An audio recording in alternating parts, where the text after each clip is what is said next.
Okay, so let's start with the first question. This will be to all of you. Anyone can start. What would be your definition of success? So, success to me has to do with, by the way, I never, even when I'm training, I don't like to talk to this thing. To me, success is what you said it to be. It's not something, some people think success is making money. Some people think having a bigger house or more friends or what have you, that could be under that region.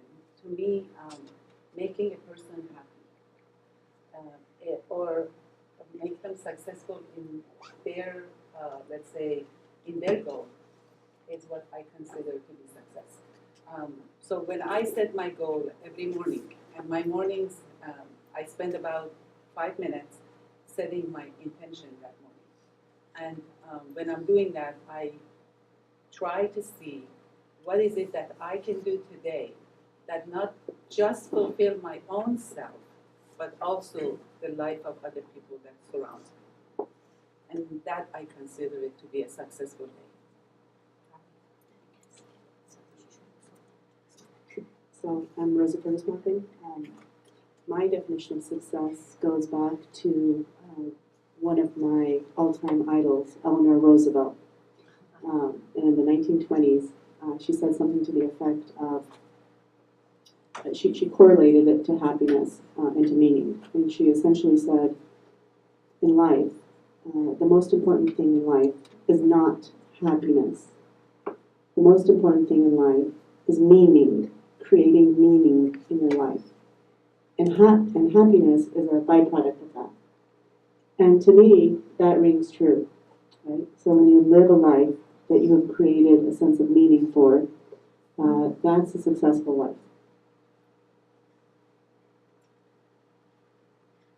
Success is relative to me. Success is it has a very fluid place in our family and in our life. I view life as a product. I view the things that we created, the company a product, and I view my children as products. And to be successful means I have to wait to see the end result.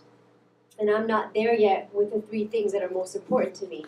And happiness definitely plays a role in it.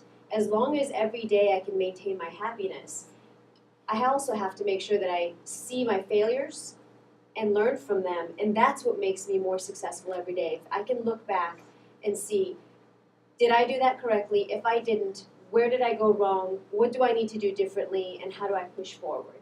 So, not as profound as the other ladies, but it's relative.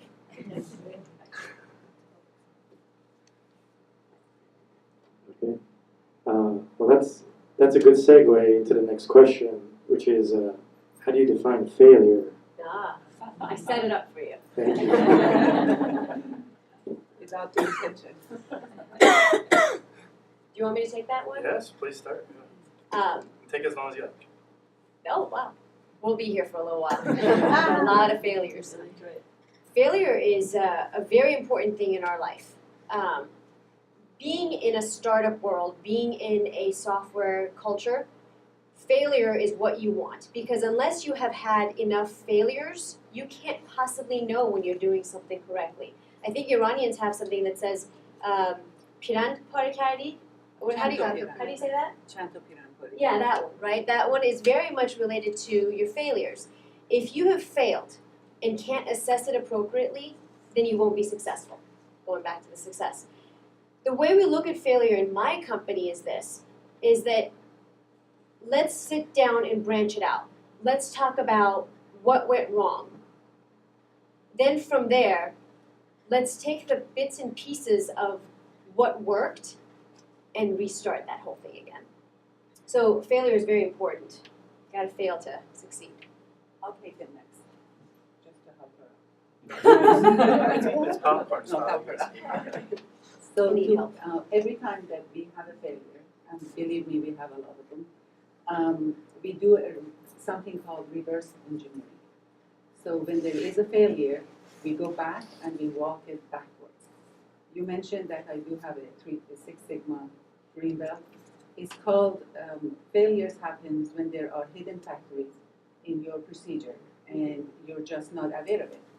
Somehow, somewhere, something got missed. And the person that maybe was fluent in it isn't working today. And something happened that day. So we walk it backwards and we just start walking, we call it walking the factory every step of the way. And it doesn't matter whether it is in the shipping, whether it is a training, whether it's building a device or assembling it or even designing the device or writing the program. Every one of them have to have a procedure and have to have its own flow chart.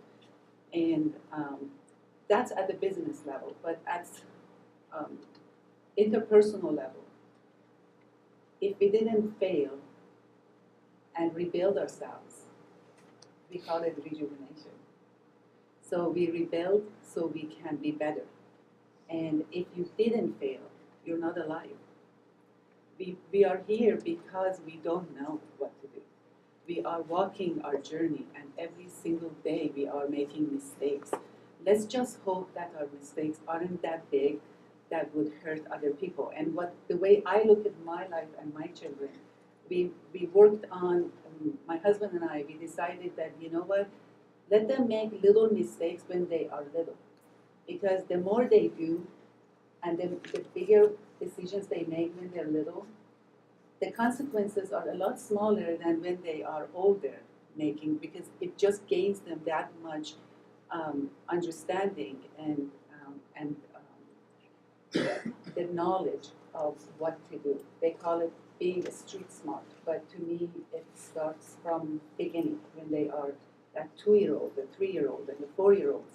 Very important. So to me, that's how I look at failures, and I think failures are great because every time I have a failure, then somebody calls and says, such and such is missing, and I'm like, that's awesome.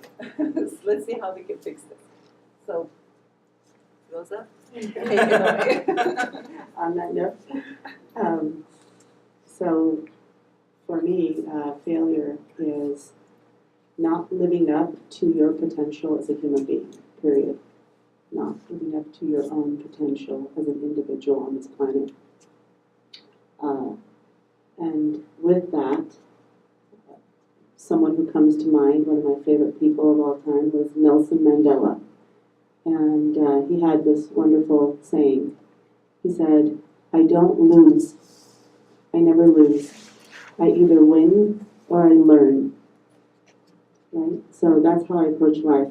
I remember when I came across that quote, I was like, yeah, high five. That's right. That's how I see things. I don't see anything as a loss. I see it as a learning experience. And if we are alert, awake, right, living with our eyes wide open, not just existing, but really living from our core, we will grasp that lesson. And we won't consider that a loss.